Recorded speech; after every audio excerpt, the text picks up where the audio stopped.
পরম করুণাময় ও অসীম দয়ালু আল্লাহর নামে। সূরা জুমুআ। রাজ্যাধিপতি পবিত্র পরাক্রমশালী ও প্রজ্ঞাময় আল্লাহর পবিত্রতা ঘোষণা করে যা কিছু আছে নভমণ্ডলে ও যা কিছু আছে ভূমণ্ডলে, তিনি নিরক্ষরদের মধ্য থেকে একজন রাসূল প্রেরণ করেছেন, যিনি তাদের কাছে পাঠ করেন তার আয়াতসমূহ, তাদেরকে পবিত্র করেন এবং শিক্ষা দেন কিতাব ও হিকমত। ইতিপূর্বে তারা ছিল ঘোর পথভ্রষ্টতায় লিপ্ত। এই রাসূল প্রেরিত হয়েছেন অন্য আরো লোকদের জন্যে, যারা এখনো তাদের সাথে মিলিত হয়নি। তিনি পরাক্রমশালী, প্রজ্ঞাময়। এটি আল্লাহর কৃপা, যাকে ইচ্ছা তিনি দান করেন। আল্লাহ মহা কৃপাশীল। যাদেরকে তাওরাত দেয়া হয়েছিল অতঃপর তারা তার অনুসরণ করেনি, তাদের দৃষ্টান্ত সেই গাথা যে পুস্তক বহন করে। যারা আল্লাহর আয়াতসমূহকে মিথ্যা বলে, তাদের দৃষ্টান্ত কত নিকৃষ্ট। আল্লাহ জালেম সম্প্রদায়কে পথ প্রদর্শন করেন না।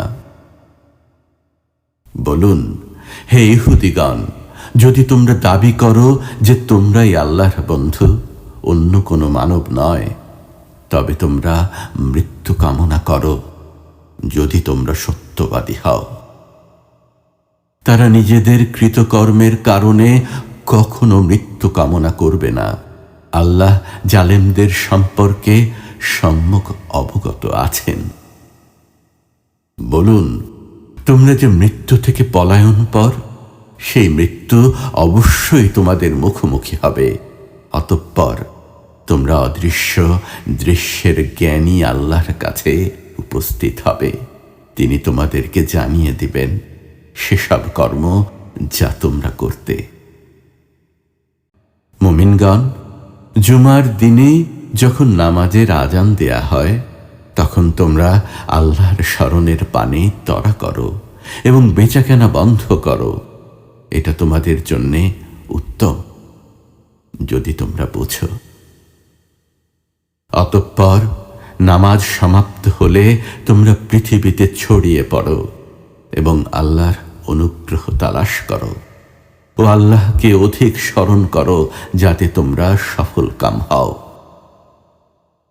তারা যখন কোনো ব্যবসায়ের সুযোগ অথবা ক্রীড়া কৌতুক দেখে, তখন আপনাকে দাঁড়ানো অবস্থায় রেখে তারা সেদিকে ছুটে যায়।